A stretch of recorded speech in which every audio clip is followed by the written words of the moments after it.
Cel mai fascinant fenomen al istoriei Ucrainei îl reprezintă kazacii. Termenul kazak e un termen turcesc care desemnează om liber, fără stăpân, disident, am putea spune. Desemnează un stil de viață, libertate, democratism, un spirit foarte chefliu, da? Sunt faimoase bețiile kazacilor, descrise de pildă și de Sadoveanu în Nicoară Potcoavă. Sigur, mulți sunt țărani liberi, însă au și o elită aristocratică în fruntea lor. Există mai multe categorii de kazaci. Unii sunt kazaci înregistrați în serviciul regatului lituaniano-polonez, alții sunt însă kazaci independenți, așa numiții kazaci zaporogi. Despre kazacii zaporogi în mod special vreau să vorbesc pentru că ei sunt o comunitate care e caracterizată de un anumit democratism. Ei își aleg hatmanii, iar hatmanii n-au niciodată o putere absolută și ei se află între imperii, între Imperiul Otoman, reprezentat de Hoarda de Aur în sudul Ucrainei actuale, regatul polono-lituanian la vest și, evident, Moscovia la est. Iar regatul polono-lituanian avea nevoie de kazacii zaporogi pentru a combate Hoarda de Aur. Kazacii erau mari specialiști în luptele împotriva tătarilor. De-al minteri, în mitologia căzăcească, ei se vedeau ca descendenți ai sciților din antichitate. Kazacii sunt de asemenea mari apărători ai ortodoxiei. Au refuzat catolicismul impus de autoritățile poloneze. De-al minteri, o mare schimbare se produce în anul 1569, când este renegociată uniunea dintre Lituania și Polonia. Până atunci, teritoriile ucrainene depindeau de Lituania.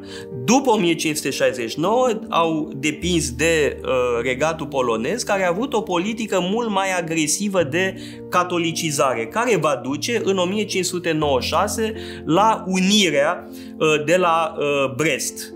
Este începutul uniatismului, fenomen pe care îl avem de asemenea și în Transilvania, sub dominație austriacă. Iar kazacii s-au luptat, cum spuneam, pentru ortodoxie. În 1648 are loc marea revoltă a kazacilor, condusă de Bohdan Hmelnitski, una dintre cele mai mari figuri ale istoriei ucrainene. Însă, în mod interesant, el era cuscru cu unul dintre cei mai mari domnitori ai Moldovei, și anume Vasile Lupu. Mai exact, Bohdan Hmelnitski l-a amenințat cu război pe Vasile Lupu pentru a obține mâna fetei sale pentru fiul său, al lui Bohdan Hmelnitski.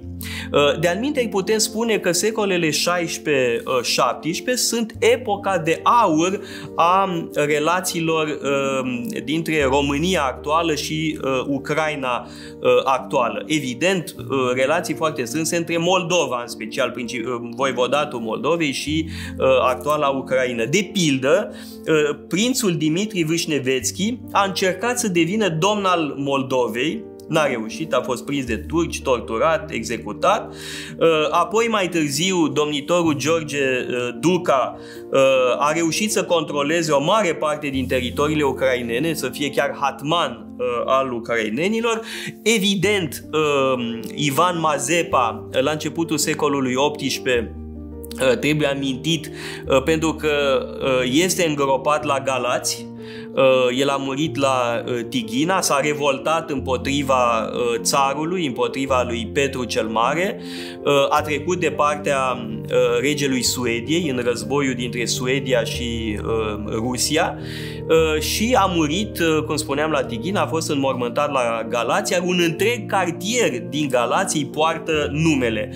De asemenea, succesorul lui, Filip Orlic, părintele primei Constituții, cum se spune, a cazacilor, a murit și el în Moldova, mai exact la Iași. Deci avem două mari figuri ale cazacilor care sunt înmormântați, cum spuneam, în România. Pe de altă parte, cazacii au fascinat și au generat o literatură extraordinară. De pildă, Byron a scris un poem extraordinar despre Mazepa. La noi, Mihail Sadoveanu a scris Nicoară Potcoavă, pe care l-am menționat mai devreme, un roman absolut superb în care un domn al Moldovei ajunge hatman al cazacilor zaporogi. Sigur că e și imaginația lui Sadoveanu, dar se bazează pe fapte reale, cum spuneam, din secolul XVII. Și în sfârșit, cum să nu îl menționăm pe Gogol, care a scris o lungă nuvelă intitulată Taras Bulba, o nuvelă absolut bulversantă despre lupta cazacilor pentru libertate, despre lupta cazacilor împotriva polonezilor, despre un tată care își pierde unul dintre fii, care este condamnat la moarte și îl execută pe celălalt pentru că a trădat. La fel cum a făcut de pildă Brutus, cel bătrân, în antichitate, atunci când și-a condamnat proprii fii la moarte pentru trădare. Iată câteva exemple literare, Byron, Sadoveanu, Gogol, pentru a vă spune că epopeea cazacilor este una dintre fascinantele epopei ale Europei.